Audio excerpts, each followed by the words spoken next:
Welcome to Bitcoin World Media, जहां हम करेंगे क्रिप्टो की बात आपके साथ। आज हमारे पास एक बड़ा ही दिलचस्प टॉपिक है।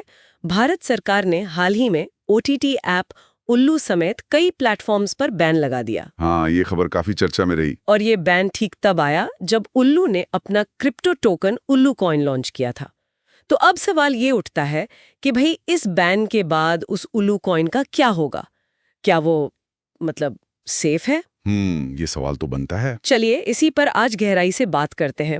हमारे पास जो जानकारी है वो इस मामले को तकनीकी, कानूनी और हाँ यूजर के नजरिए से भी देखती है।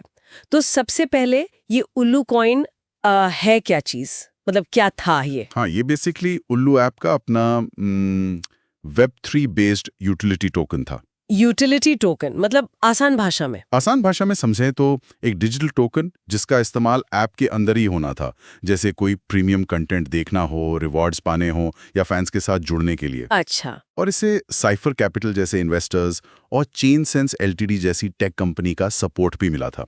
उल्लू ने क्लेम किया था कि उनके पास करीब 4.2 करोड़ एक्टिव यूजर्स हैं। ओह, 4.2 करोड़ तो काफी बड़ा यूजर बेस था इसके लिए। बिल्कुल, पोटेंशियल तो था, लेकिन फिर सरकार ने इन ऐप्स पर बैन लगा दिया। हाँ, और ये सिर्फ उल्लू पर नहीं था ना? नहीं, उल्लू के साथ ऑल्ट बालाजी, न्यूफ्लिक्स जैसे कई और प्लेटफॉर्म्स भी थे।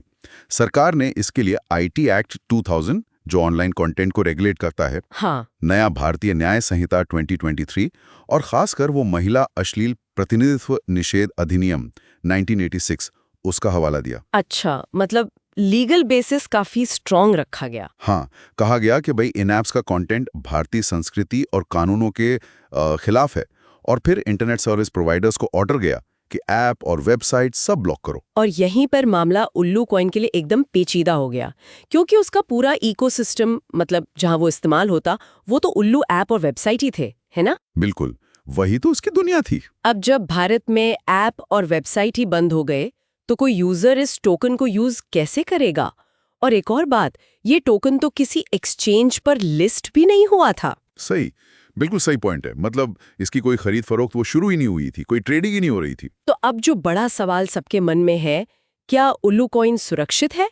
मतलब वो टोकन कहीं चला गया या है अभी भी? देखिए, यहाँ कुछ बातें समझनी होंगी। पहली बात, सरकार का बैन ऐप और वेबसाइट के कंटेंट पर है।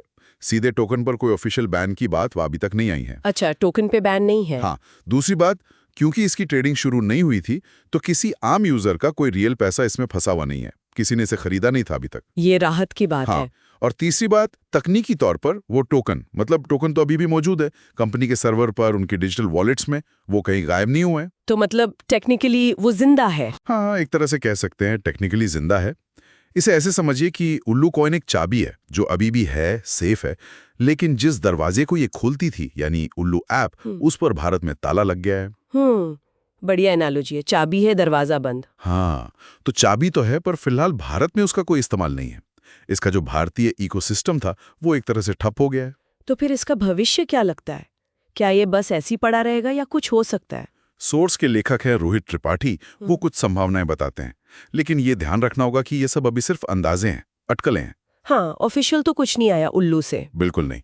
तो हो सकता है, जैसे एक संभावना ये है कि उल्लू टीम इसे किसी इंटरनेशनल वेब3 प्लेटफॉर्म पर ले जाए, या शायद कोई नया पार्टनर ऐप लॉन्च करे जो नियमों के दायरे में हो। या फिर वो डेक्स वाली बात। हाँ, या फिर इसे किसी डिसेंट्रलाइज्ड एक्सचेंज यानी डेक्स पर लिस्ट कर दें।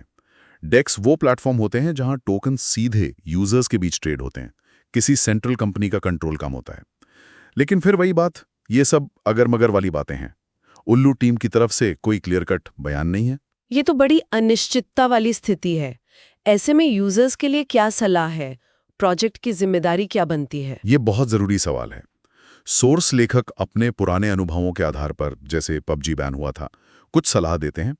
सबसे पहली और जरूरी सलाह, जब तक उल्लू से कोई साफ जानकारी ना मिले, किसी भी तरह का इन्वेस्टमेंट ना करें। कोई अगर इसे बेचने का दावा करे तो उससे दूर रहें। हाँ, ये स्कैम का खतरा तो रहता है ऐसी सिचुएशन में। बिल्कुल। दूसरी बात, अगर किसी के पास टोकन होल्डिंग से जुड़ा कोई रिकॉर्ड है, जैसे कोई स्क्रीनशॉट वगैरह, हालांकि ट्रेडिंग ना होने से ये मुश्किल है, पर फिर भी कुछ हो तो उसे संभाल कर रखें। ठीक है। और सबसे जरूरी, किसी भी नकली वेबसाइट या अनऑफिशियल सोशल मीडिया ग्रुप से बहुत सावधान रहें जो उल्लू कॉइन को लेकर बड़े बड़े दावे कर रहे हों। ये पूरी घटना ना वेब3 प्रोजेक्ट्स के लिए एक सबक भी है। आप भले ही ब्लॉकचेन पर हों, लेकिन अगर आपकी पूरी यूटिलिटी और यूजर बेस किसी एक सेंट्रलाइज्ड प्लेटफॉर्म या किसी एक देश के नियमों पर इतनी ज्यादा निर्भर है, तो आप शायद उतने डिसेंट्रलाइज्ड या सुरक्षित नहीं है जितना आप सोचते हैं। सही कहा। तो कुल मिलाके उल्लू ऐप बैन का सीधा और गहरा असर उल्लू कॉइन पर पड़ा है। भारत में तो इसका इस्तेमाल फिलहाल लगभग नामुमकिन हो गया है। तकनीकी रूप से टोकन भले ही सेफ हो, लेकिन इसका फ्यूचर पूरी तरह उल्लू टीम के अगले कदमों पर डिपेंड करता है। और ये सेंट्रलाइज्ड वेब3 मॉडल के रिस्क को भी दिखाता है। बिल्कुल। और ये हमें एक सोचने वाले पॉइंट पर छोड़ जाता है। जब किसी वेब3 प्रोजेक्ट का मेन प्लेटफॉर्म, जिस पर उसकी सारी यूटिलिटी टिकी है, वो नेशनल रेगुलेशन के कारण बंद हो जाए, तो क्या उसका टोकन सच में किसी दूसरे इकोसिस्टम में जी सकता है, फल फूल सकता है? या फिर वो अपने ओरिजिनल प्लेटफॉर्म के बिना हमेशा अधूरा ही रहता है?